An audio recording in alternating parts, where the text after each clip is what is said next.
This trick again? I know what you are. It won't work. I will stay strong. Cullen, don't you recognize me? Only too well. Ugh, how far they must have delved into my thoughts. The boy is exhausted. And this cage, I've never seen anything like it. Rest easy. Help is here. Ugh, enough visions. If anything in you is human, kill me now and stop this game. He's delirious. He's been tortured and has probably been denied food and water. I can tell. Here, I have the skin of... Don't touch me. Stay away. Sifting through my thoughts, tempting me with the one thing I always wanted but could never have, using my shame against me, my ill-advised infatuation with her. Ugh, a mage, of all things. I am so tired of these cruel jokes, these tricks, these... This is no trick, we're here to help. Silence! I'll not listen to anything you say. Now be gone! Still here. But that's always worked before. I close my eyes, but you are still here when I open them. I am real, and I'm here to help you. Don't blame me for being cautious. The voices, the images, so real. Why have you returned to the tower? How did you survive?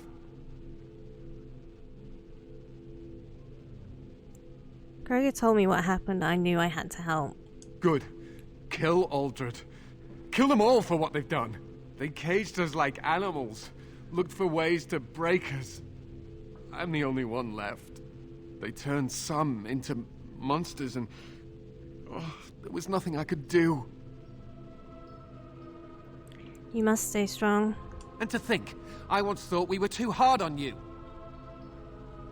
We're not all evil, Cullen. Only mages have that much power at their fingertips. Only mages are so susceptible to the infernal whisperings of the demons. This is a discussion for another time. Irving and the other mages who fought Aldred, where are they? They are in the harrowing chamber. The sounds coming up from there.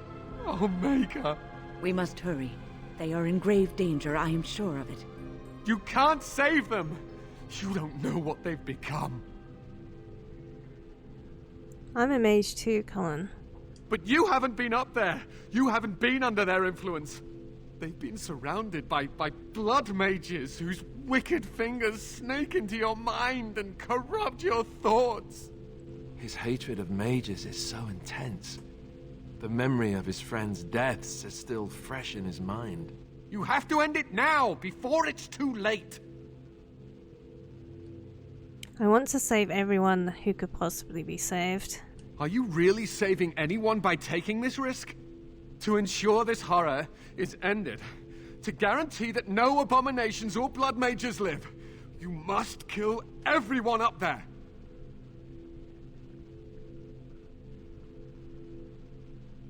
I cannot decide before I see what's going on. That is your choice to make, but I beg you to consider what I have to say. You cannot tell Maleficarum by sight. Just one could influence the mind of a king, of a grand cleric. I don't want blood of innocence on my hands. I am just willing to see the painful truth, which you are content to ignore. Ah, but what can I do? As you can see, I am in no position to directly influence your actions, though I would love to deal with the mages myself.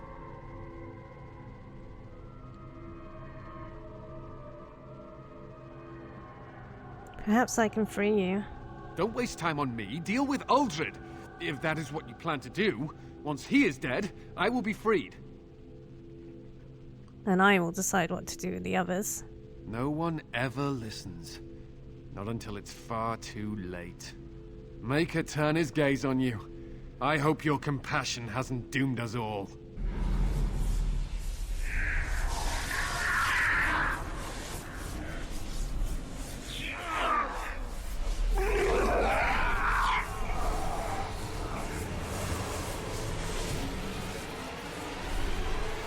Do you accept the gift that I offer?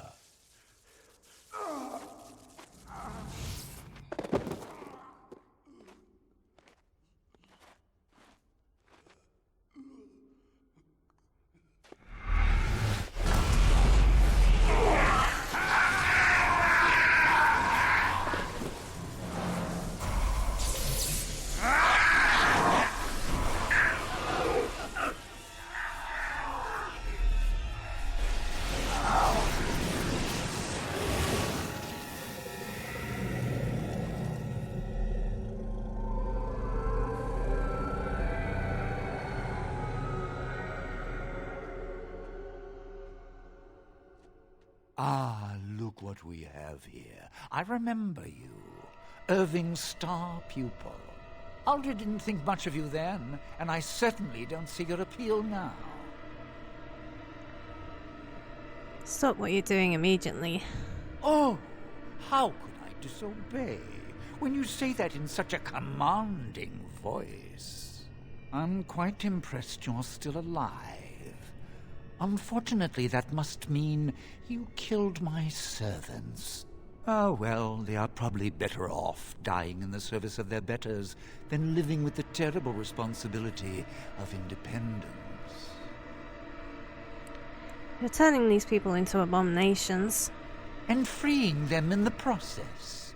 A mage is but the larval form of something greater. Your chantry vilifies us, calls us abominations, when we have truly reached our full potential. Look at them. The chantry has them convinced. They deny themselves the pleasure of becoming something glorious.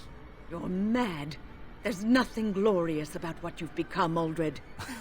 Aldred? He is gone. I am Aldred, and yet not Aldred. I am more than he was. I could give you this gift to win. You and all the mages. It would be so much easier if you just accepted it. But some people can be so stubborn.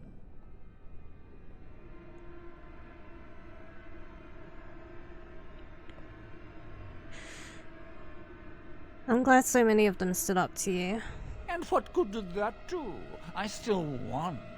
Wait, what do we have here? Why, it's the first enchanter. Come, say hello to your old apprentice, Irving. Don't mind the blood. He's had a hard day. What have you done to him? Stop him. He is building an army. He will destroy the Templars, and... You're a sly little fox, Irving, telling on me like that. And here I thought he was starting to turn. Never! That's enough out of you, Irving. He'll serve me eventually, as will you. No, I won't. I'd rather die. Killing you would be a waste. Your raw potential, with the strength of a demon behind it, would be unstoppable. I can do that. I can give you power and a new life. I'm sorry, I can't let you do that. I don't think your opinion matters. That is what I've decided, and that is what will be done. Fight, if you must. It will just make my victory all the sweeter. Don't forget the Litany. It will thwart Aldred's attempts to control the mages and win this fight for us. Oh, Maker. I'm too old for this. Irving, are you all right? I've been better. But I am thankful to be alive. I suppose that is your doing, isn't it, Wynne? I wasn't alone.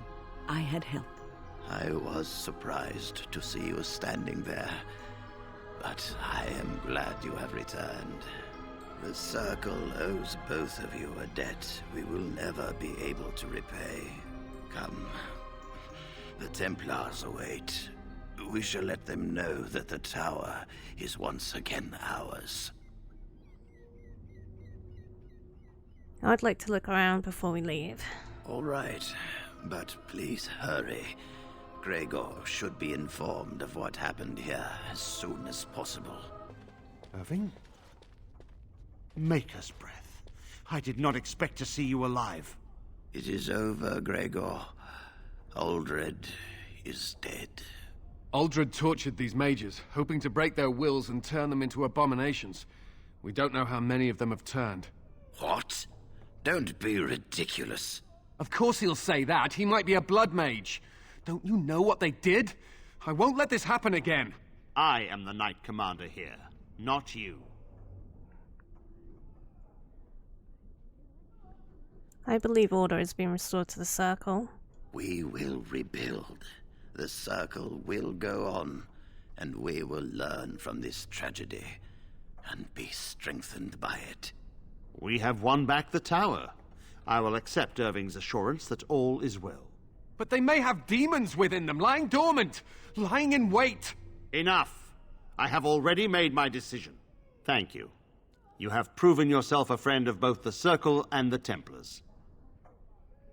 And what about the Darkspawn? I require aid. I promised you aid, but with the Circle restored, my duty is to watch the mages. They are free to help you, however. Speak to them. I thought the Templars were in charge of the circle. The Templars guard and advise, but the first enchanter has the last word in what happens in the Circle. Please excuse me. And Irving, it is good to have you back. I'm sure we'll be at each other's throats again in no time. Here we are, the tower in disarray, the circle nearly annihilated. Oh, it could have been much, much worse. I am glad you arrived when you did. It's almost as though the Maker himself sent you. The Blight drove me here to seek aid. The least we can do is help you against the Darkspawn. I would hate to survive this, only to be overcome by the Blight. So I have your word?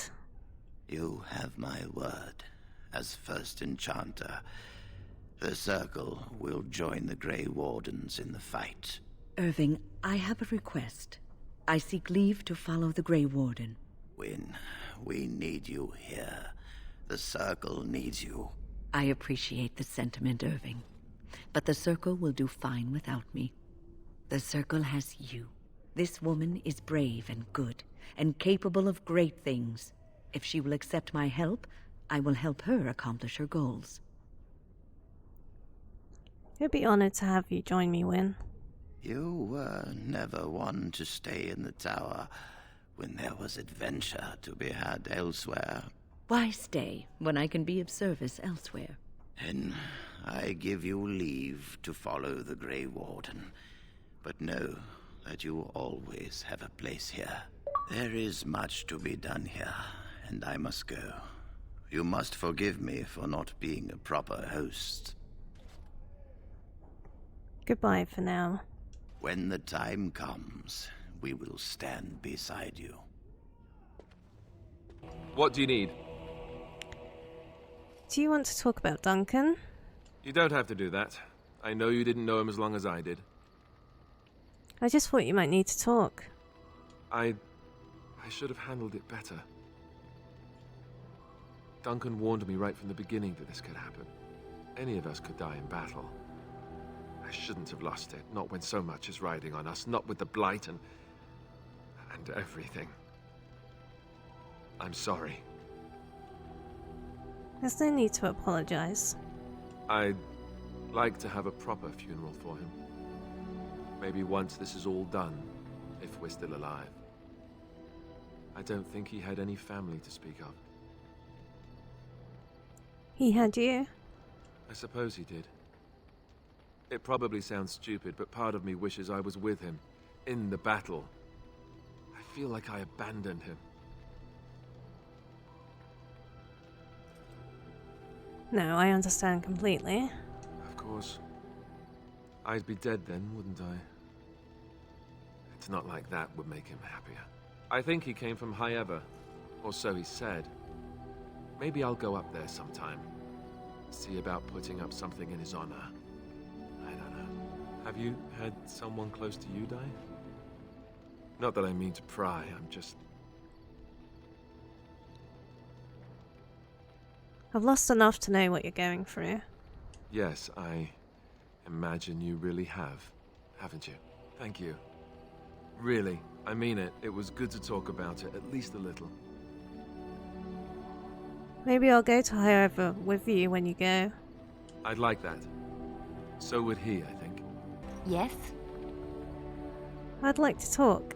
Well, here I am. What was life like as a chantry cloister? Quiet. It was a life suited for contemplation. In the cloister, away from the fuss and the flurry of the cities, I found peace. And in that stillness, I could hear the Maker. But it was not perfect. Some of my chantry fellows were condescending. That is the nature of religious folk, I suppose. Condescending? How so? When I talked about my beliefs, that the Maker reveals himself in the beauty of his world, they treated me with disdain. They want to believe that he's gone, so that when he turns his gaze on them, it means they are special, chosen. He cannot possibly have love for all, the sick and the weary, the beggars and the fools. What did you say to them? What can I say to them? What they believe is what the chantry says, and the chantry is infallible, yes? Maybe I am wrong. But it is the Maker's place to decide if I am worthy, not men, not the chantry. But there is work to be done, and I have talked enough for now. Oh, it's been a long day. Rest would be welcome. Are you alright? Yes, of course. I am just a little weary. As you may have noticed, I'm no spring chicken. There's still some life in those old bones, I bet. Thank you. You're very kind to say so. But in all honesty, I do not know how many years I have left in me. I have lived for such a long time, but there is always something else to do. And I have to keep going in order to do it. I think I will be glad when I am done. Hey, don't say those things. We still need you. Oh, no. I'm not the sort of person that leaves things unfinished. I'll see this through, I promise. What do you wish of me? I'd like to ask you something. If you must. Did you grow up in the Canary Wilds? Why do you ask me such questions? I do not probe you for pointless information, do I?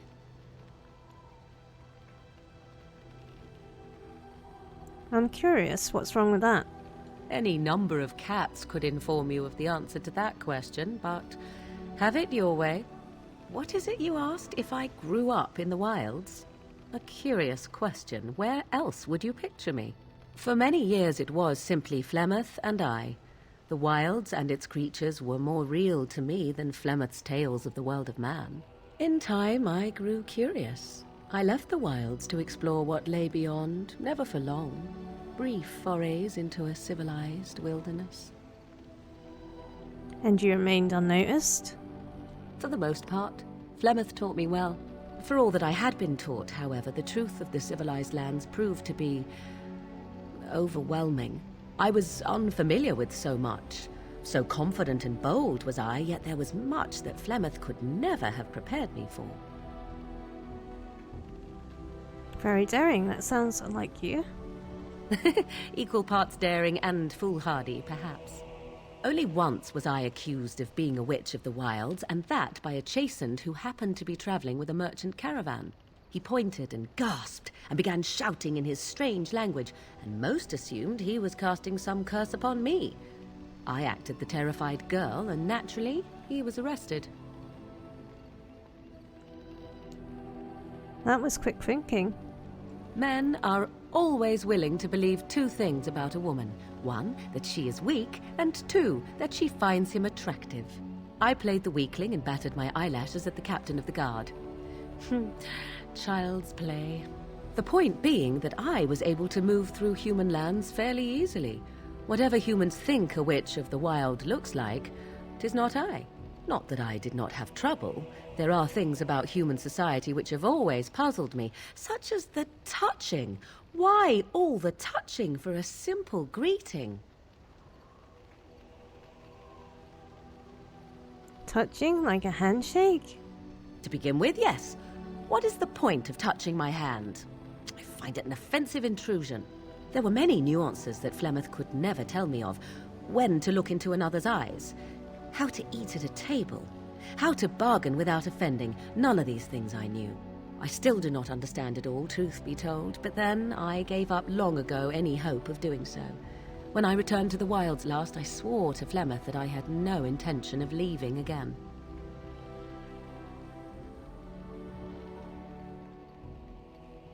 Well, I'm glad it worked out this way, at least. Yes? Let's ignore the entire Darkspawn threat in the presence of a simpleton as your only other Grey Warden ally, then. Not that I lack appreciation for the intent of your comment. Thank you. Well, let's get on with it before the ground opens up and swallows us, yes?